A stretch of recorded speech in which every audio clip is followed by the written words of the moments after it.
Good evening. Thanks for being on WKYT. Lexington Police are telling us they're seeing an increase in car break-ins, and people in Lexington are turning to the Neighbors app, saying their apartment complexes are being targeted. WKYT's Alyssa Williams talked with Lexington Police and security experts about how to keep your personal items safe.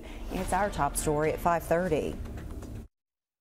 Several Lexington residents have shared on the mobile platform Neighbors that they or someone else in the area has been a target of car crimes. Last year we had, the average was 592 cases, and then this year from January to August we have seen 614 cases average.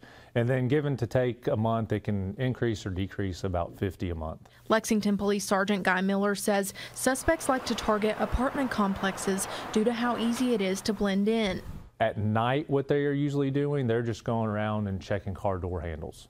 So they might go to 10 cars and then they're locked, and then they come across one that's unlocked and they're going to sit down and they're going to kind of rummage through it and see what they can find. Cornerstone Protection CEO Shannon Stone says keeping your car locked and all valuables out of sight are key.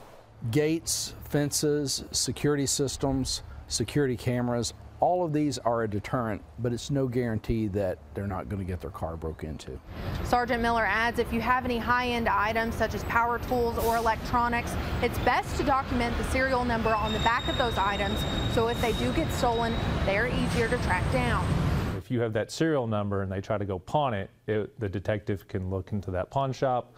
That serial number will get flagged and you can get your property back. In Lexington, Alyssa Williams, WKYT. And Sergeant Miller says that if you have a security camera on your property, you do have the opportunity to register or integrate that camera within the department's real-time intelligence center. This can allow police to watch the footage in real time to better find any suspects.